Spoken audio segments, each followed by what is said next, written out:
Todo comenzó con un crujido sordo, uno de esos que rompen la monotonía de una tarde cualquiera. La bolsa de basura se abrió por la parte inferior justo cuando la levantaba, dejando caer su contenido sobre el asfalto húmedo del garaje. Botellas vacías, restos de comida, envoltorios grasientos, y entre todo ese caos doméstico, algo que no encajaba. Era más rígido que el papel de cocina, más brillante que cualquier ticket de supermercado. Me agaché, fruncí el ceño y lo levanté con manos que ya intuían el valor de lo que sostenían. Un recibo. Y no cualquiera. Era de una boutique exclusiva en el centro. Reconocí el logotipo de inmediato, letras doradas sobre fondo negro, el tipo de lugar donde ni siquiera el aire es gratis.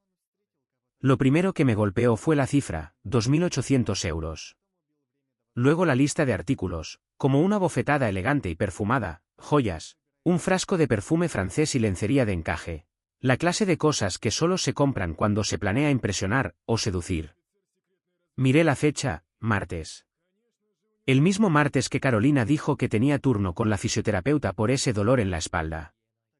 Lo siguiente que leí fue la palabra maldita, entregado. No fue una compra en tienda. Fue un pedido enviado directamente a un apartamento de la calle Aragón. Lo leí 3 veces. No era nuestra dirección. Ni siquiera el mismo barrio. Aún así, el código postal coincidía con uno que ya había escuchado en casa más de una vez, en una conversación que ella cortó bruscamente cuando entré en la sala. Cerré la bolsa de basura con fuerza, con rabia contenida, y la arrojé al contenedor de un golpe seco.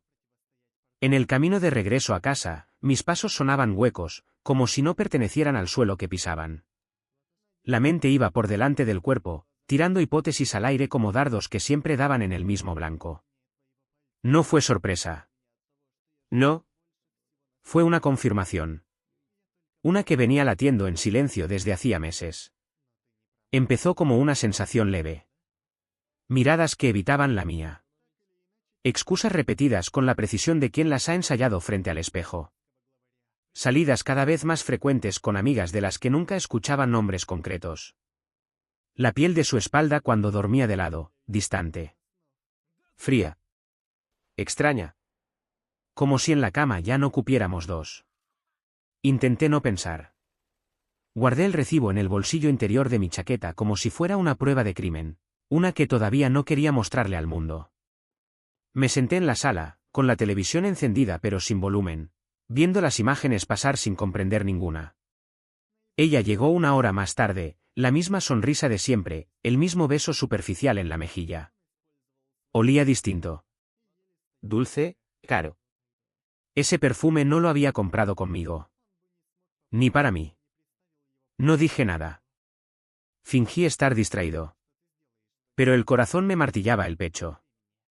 Ella se fue a duchar. Desde el sofá, oí cómo dejaba caer la ropa al suelo con prisa, como si necesitara borrar algo que traía pegado a la piel. No pregunté. No todavía. La traición no se enfrenta a gritos. Se disecciona en silencio. Y yo iba a diseccionarla entera. Los días siguientes los viví como quien camina por un campo minado sabiendo que tarde o temprano va a pisar el estallido. Carolina seguía su rutina como si nada, llamadas desde el coche, gimnasio por las tardes, cenas rápidas y pocas preguntas. Sonreía mucho, como si estuviera sobrecompensando algo. No me miraba a los ojos por más de 3 segundos. Cuando lo hacía, parpadeaba como quien esconde una historia detrás de los párpados. Cada pequeño detalle era una grieta en el cristal. Y yo me convertí en un espectador mudo, obsesionado con leer entre líneas, con observar sin intervenir. Empecé a revisar la basura. No todos los días, pero sí lo suficiente como para notar patrones. Bolsas de tiendas que no frecuentaba. Recibos doblados al fondo de su bolso de mano. Ropa que no conocía, que aparecía de repente en la lavandería. El apartamento de la calle Aragón me rondaba la cabeza como un zumbido que no podía apagar. Busqué en Google Maps. Esquinas limpias, edificios nuevos, vecinos con coches de gama alta. No era su mundo. Ni el mío. Era otro. Uno al que escapaba. La certeza se volvió plomo en el estómago. Cada vez que la veía salir. Me preguntaba si sería la última vez que la vería como mi esposa o solo como una actriz que aún no se quitaba el disfraz. Pero no era momento para escenas. No quería la típica confrontación de película barata. No quería gritos, llantos ni la promesa vacía de no es lo que parece. No. Yo quería algo diferente. Quería que se enfrentara al espejo sin que yo le dijera una palabra. Y para eso, necesitaba más que un recibo. Necesitaba un plan. Y ahora, tenía uno. Durante las siguientes 2 semanas, desaparecí de la ecuación. No físicamente, claro. Pero sí emocionalmente, mentalmente. Me volví una sombra. Fingí estar cansado por el trabajo, distraído, algo apagado, como si mi cabeza estuviera en otra parte. Era la mejor actuación de mi vida, y no por gusto, quería observar sin ser observado. Y funcionó. Carolina bajó la guardia con rapidez. Recuperó esa ligereza que usaba cuando se sentía sin vigilancia. Retomó sus salidas al Pilates, sus cafés con Ana, sus visitas repentinas a su madre los sábados a mediodía. Ninguno de esos movimientos tenía sentido si uno los miraba con atención. Porque en esos momentos, el espejo ya no devolvía a la mujer que conocí. Solo quedaba alguien que sonreía por inercia y mentía por costumbre. Las rutinas comenzaron a repetirse como coreografías ensayadas: bolso pequeño, maquillaje más cargado, perfume dulce que no usaba antes, cambio de ropa interior. Siempre salía con energía, como quien va a una entrevista para algo importante. Y volvía horas después, relajada, con la mirada ausente, sin el menor interés en disimular. Mientras ella danzaba en su teatro de engaños, yo hice mi trabajo. Silencioso, quirúrgico. Revisé los extractos bancarios. Cuentas comunes, gastos que ella justificaba como regalos de cumpleaños, cosas de la oficina, cosmética. Nada encajaba. Había cargos en restaurantes caros, en tiendas exclusivas, en lugares que jamás habíamos pisado juntos. Uno en particular me llamó la atención, una floristería que hacía entregas a domicilio. Revisé el nombre. Busqué la dirección del envío. Mismo apartamento en calle Aragón. No fue difícil cruzar la información. El sistema de fidelización de una tienda me llevó al correo electrónico vinculado al pedido original. El correo tenía un nombre, Julián S. Tirando del hilo, lo encontré. Perfil profesional, redes sociales, reseñas en Google. Abogado, con un despacho elegante en pleno centro. Soltero según sus redes. Un tipo de sonrisa fácil y trajes a medida. El tipo de hombre que se sabe encantador y juega con eso. Pero Carolina no sabía todo. Porque yo descubrí algo más. Julián estaba casado. Y no solo eso. Tenía 2 hijos. Vi las fotos familiares en un perfil escondido, que probablemente él creía privado. Fotos antiguas, pero aún visibles si uno sabía dónde mirar. El anillo en su mano izquierda, visible en una imagen donde sostenía una copa. La misma copa que apareció en otra foto. Y entonces ocurrió lo inevitable, la pieza final del rompecabezas. Una tarde, mientras revisaba el Instagram de Carolina, ese que se suponía era solo para amigos cercanos, vi una publicación: reencuentro con las chicas 2 corazones. 3 copas sobre una mesa, fondo tenue, luces colgantes. Normal. Inofensivo. Pero algo no encajaba. Una de esas copas estaba servida con un vino que Carolina nunca bebía. Ella odiaba el vino tinto. Abrí el perfil profesional de Julián. Lo había encontrado días antes, pero lo revisé con nuevos ojos. Y ahí estaba, una publicación casual, de esas que parecen inofensivas. Foto tomada desde otro ángulo, mismo restaurante, misma noche. Mismo florero en el fondo. Mismo vino. Las coincidencias no mienten. Las esposas sí. Volví a la cuenta bancaria. El cargo del restaurante coincidía con la fecha de esa foto. Y no fue una cena barata. En ese momento, algo se rompió definitivamente. No fue el corazón. Eso ya venía agrietado. Fue otra cosa. La necesidad de pelear por explicaciones, de pedir verdades, de mirar a los ojos esperando respuestas. Todo eso murió en un instante. Lo que vino después no fue rabia. Fue estrategia. Comencé a documentarlo todo.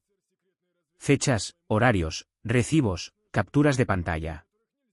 Registré entradas y salidas, noté cuánto tardaba en volver, cómo se arreglaba según el lugar al que decía ir. Comparé esas horas con sus mensajes. El patrón era evidente, mentía con la facilidad de quien respira. Y yo respiraba más hondo cada día, como quien se prepara para una larga inmersión. Empecé a grabar fragmentos de nuestras conversaciones. Frases ambiguas, silencios prolongados, las veces que evitaba preguntas sencillas. Recogí todo. No porque pensara enfrentarla en ese momento, sino porque había algo más poderoso que un reclamo, la verdad cuando se presenta sin previo aviso. Mientras Carolina sonreía en la cocina, yo pensaba en cuándo usar la información. Mientras hablaba por teléfono con ese tono agudo que solo usaba con él, yo lo sabía ya, yo imprimía las pruebas. Mientras se duchaba, yo revisaba su correo con una contraseña que jamás pensó que yo adivinara. Ana 1989. ¡Qué ironía! Una noche, encontré el itinerario de una reserva en un hotel boutique. Había borrado el correo, pero quedó en la papelera. Escapada de fin de semana. Habitación doble. 2 copas de bienvenida incluidas. El mismo lugar que, días después, me dijo que estaba en una capacitación con su empresa. Cada mentira sumaba al expediente. Y yo ya no era su esposo. Me había convertido en algo mucho más peligroso, el testigo silencioso de su doble vida. Carolina vivía entre 2 realidades. En una, era la esposa dedicada que preparaba cenas de domingo y me preguntaba por el trabajo. En la otra, era una amante elegante, escondida tras excusas bien construidas y cuentas camufladas. Pero ninguna de las 2 versiones sabía que yo ya lo sabía todo. Y eso era lo más fascinante. Porque mientras ella creía que dirigía el guión de esta obra, yo ya había escrito el final. Faltaba poco. Solo necesitaba la última pieza. Un pequeño empujón para que el castillo de cartas se viniera abajo. Estaba listo para actuar. Y ella ni siquiera lo sospechaba. Llegó un punto en el que dejar de observar y empezar a actuar se volvió inevitable. Tenía suficientes pruebas como para hacer estallar una bomba emocional del tamaño de una ciudad entera, pero la verdadera victoria no estaba en el drama inmediato. Estaba en la exposición. En desmantelar el teatro piedra por piedra, con la precisión de un cirujano y la frialdad de un relojero. Era mi turno de escribir el guión. El primer movimiento fue lento, casi imperceptible. Imprimí todo lo que había encontrado, capturas de pantalla, tickets, mensajes con corazones a deshoras, ubicaciones, registros de llamadas, correos borrados recuperados desde su papelera digital. Todo lo almacené en una carpeta física, cuidadosamente etiquetada. No era por si acaso. Era por cuando llegara el momento. Luego, preparé la trampa. Una cena. ¿Qué sé? Íntima. Algo que no hacíamos desde hacía tiempo. Elegí su plato favorito, encendí velas, seleccioné una playlist con canciones que alguna vez nos unieron. Era una escena romántica diseñada con precisión quirúrgica. Y lo más importante, dejé mi teléfono grabando discretamente en una repisa, capturando toda la conversación. Ella llegó sorprendida. No entendía el motivo. Agradeció el gesto con esa sonrisa que yo ya sabía que no me pertenecía, pero igual la usaba como máscara. Brindamos. Hablamos. Fingí atención. Fingí calidez. Incluso fingí deseo. Y en algún momento, entre los brindis y las preguntas suaves, dijo justo lo que necesitaba que dijera. No era una confesión directa. Pero fue una línea perfecta. Suficiente. Ambigua, pero destructiva. Esa grabación sería mi piedra angular. Lo siguiente fue el movimiento más delicado de todos. Contacté a Lucía. Había encontrado a la esposa de Julián semanas atrás, pero había esperado el momento preciso.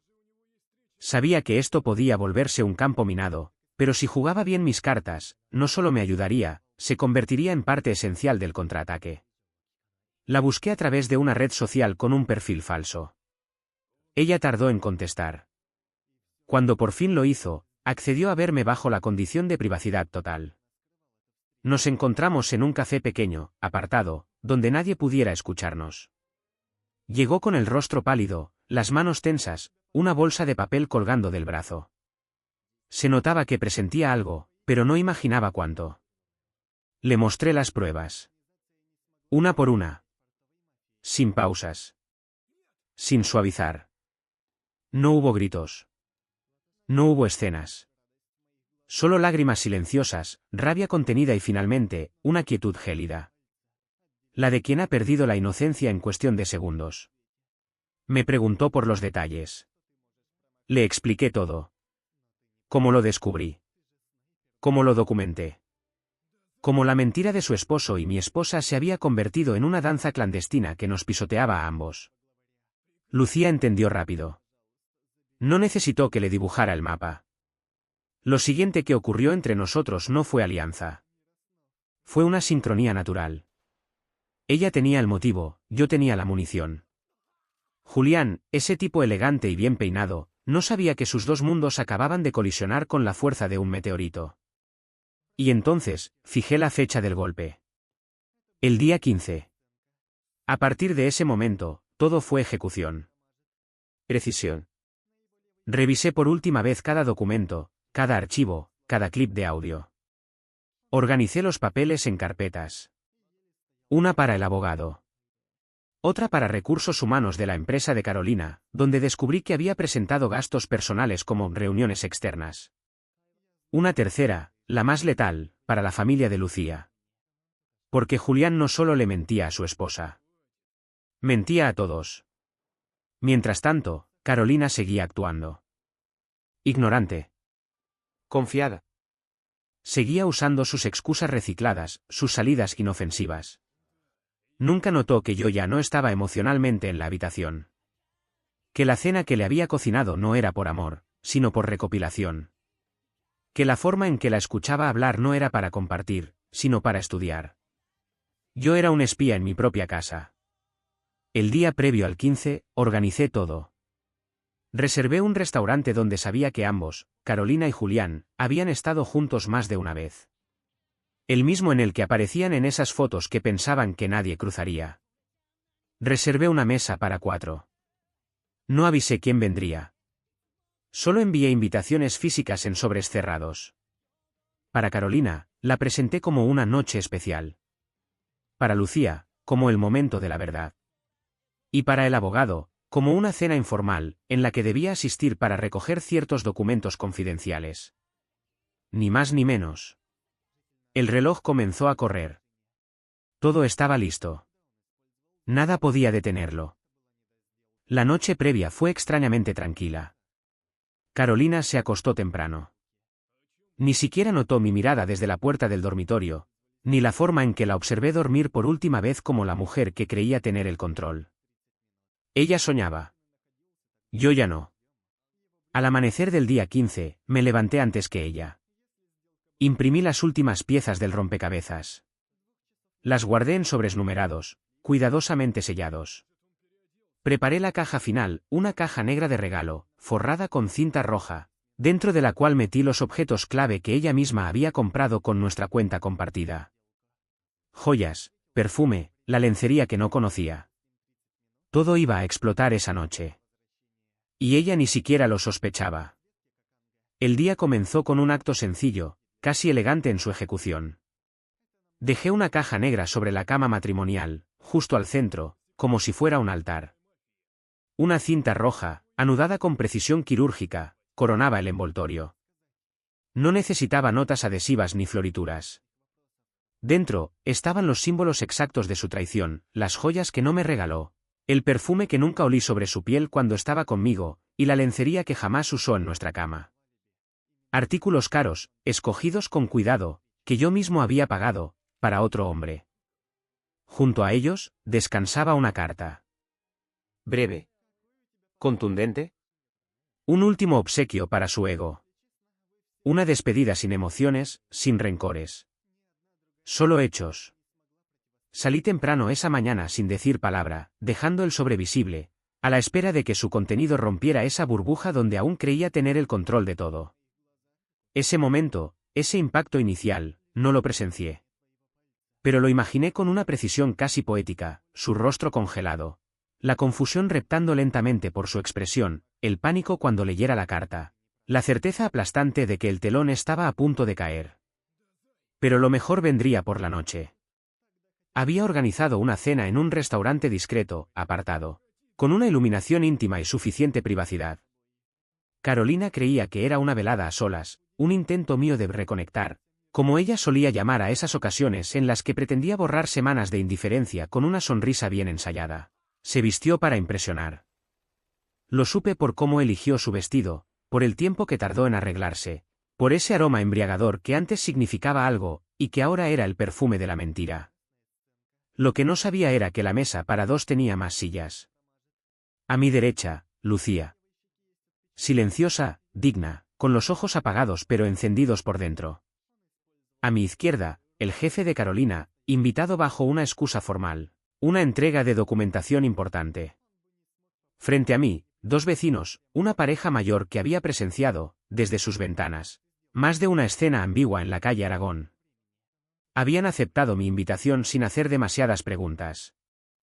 Y por último, a un costado, estaba mi abogado, sobrio como siempre, con un maletín cargado de papeles que hablaban más que cualquier testigo. Carolina llegó con pasos seguros, creyéndose el centro de la noche. Su sonrisa brilló hasta que cruzó la puerta y vio las caras. El silencio fue brutal. El tipo de silencio que no deja espacio a la interpretación. No hubo saludos, ni brindis, ni falsas cortesías. Solo una pausa suspendida en el aire, cargada de significados invisibles. Tardó unos segundos en procesar lo que ocurría. Sus ojos recorrieron la mesa como si tratara de armar un rompecabezas con piezas que no encajaban. Reconoció a Lucía. Su expresión se endureció. Luego al jefe, que mantenía una postura incómoda, evitando el contacto visual. Al abogado, que ya tenía una carpeta sobre la mesa. Y a los vecinos, cuyos rostros no le resultaban familiares, pero cuyo juicio era evidente. La última mirada fue para mí. La encontré. Y no aparté los ojos. Se sentó, más por inercia que por decisión. El ambiente era tan tenso que hasta el sonido de los cubiertos al rozar los platos parecía una provocación. Nadie habló. Nadie rompió el hechizo. Entonces, Lucía se levantó. Lo hizo sin rabia, sin temblor. Solo con la firmeza de quien ya ha llorado todo lo que tenía que llorar. Sacó una carpeta marrón de su bolso. Dentro, estaban las pruebas, fotografías de encuentros en el restaurante favorito de Julián y Carolina, capturas de reservas en hoteles, mensajes impresos, incluso imágenes de la entrega del paquete con las joyas. Lucía no dijo nada. Solo abrió la carpeta y la dejó deslizar sobre la mesa, frente a Carolina. Las hojas se dispersaron con un susurro seco, cayendo como cuchillas. No hubo gritos. Ni siquiera un suspiro.